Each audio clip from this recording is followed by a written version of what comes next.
দেখছস রে মা, দেখছস? আমি যে তোরে কইছি তুই তো বিশ্বাসই করলি না। দেখ দেখ এখন। শান্ত হো মা, আজকে আসুক তোমার জামাই বাসায়, এর একটা ভিত করে ছাড়বো আমি, তুমি দেখো। শুন রে মা, দেখ, তোর জালের লগে লগে তোর ভাসুরও তাল মিলাইতে আছে। আজ একটা রে বিহিত কইরেই ছাড়বি। তার একটা ব্যবস্থা করবো, দাঁড়াও। এমন চাল চালবো যেন দুজনে বাড়ি থেকে বেরিয়ে যায়। ঠিকই কইছস। তুমি দেখ, তাইলে তুই কি করবার চাস রে মা? তুমি শুধু দেখতে থাকো আমি কি করতে পারি, তার আমি তো তোমার। তুই ঠিকই কইছিস, এই না আমার মাইয়া।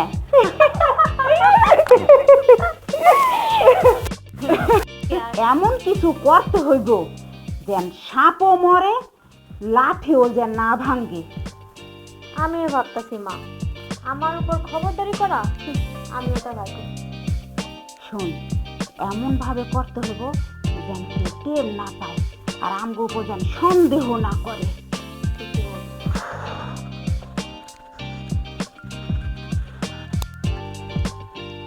উফ, হাসপাতালে এত চাপ, রাস্তাঘাটে এত জাম।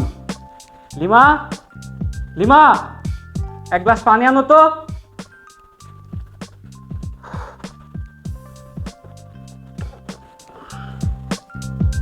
লিমা, কোথায়?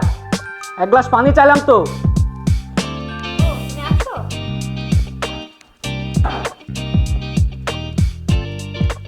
কি হয়েছে তোমার? কান্না করতেছো কেন?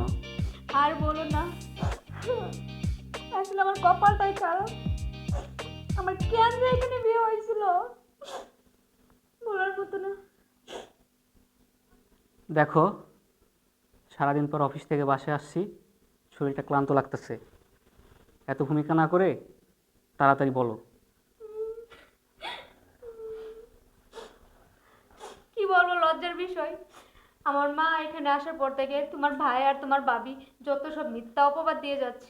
আজকে ফোন হারিয়ে যাচ্ছে, কালকে টাকা হারিয়ে যাচ্ছে, আমার মাকে ওরা চোর বানাচ্ছে। তুমি কি আর একটা বিচার করবে না? তুমি কিছু বলবে না? তোমার কিছু বলার নাই এখানে? দেখো, তুমি যদি আর বিচার না করো, আমি আমার মায়ের সাথে চলে যাব কিন্তু। কি?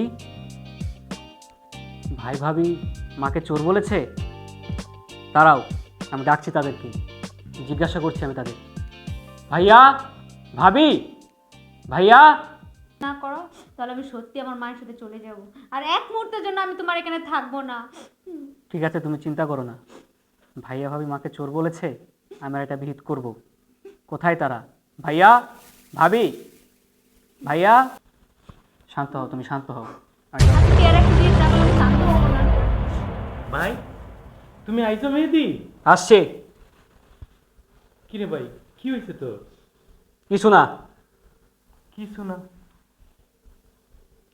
তোমরা নাকি লিমার মাকে চোর বলেছো?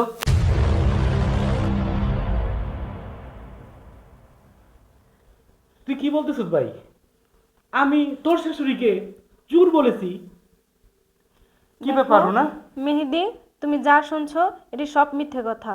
মা ওই মা হয়তো আড়ালে বৈশা কিছু শুনছে, তার নামে আমরা কোনো বদনাম করিনি, কিন্তু ঘরের জিনিসপত্র হারিয়ে গেছে, আমরা দুইজনে কথা বলছি, সেইটাই শুনে মনে হয় তোমাদেরকে এসব কথা বলছে যে তারে চোর বলেছি।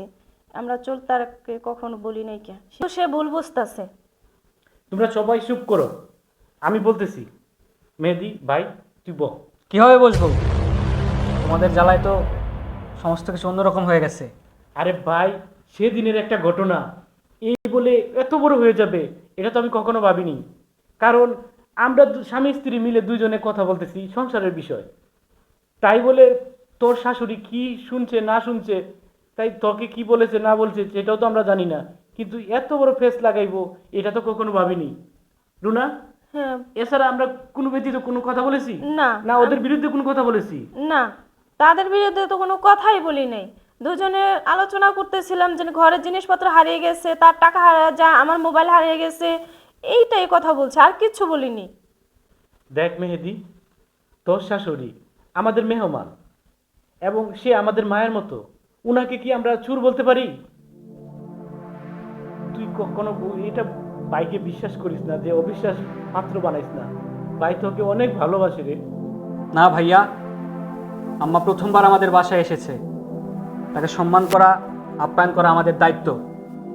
এটা আমাদের দায়িত্ব, কর্তব্য। তুই এটা কি বলছিস? তুই আমাকে দায়িত্ব কর্তব্য শিখাচ্ছিস? আজকে আমি বিগত 20 বছর ধরে তোকে আমি লালিত পালিত করছি, সেটাকে কি দায়িত্ব বলে না? নিজে লেখাপড়া না করে তোকে লেখাপড়া শিখিয়েছি, সেটা কি দায়িত্বের মধ্যে পড়ে না?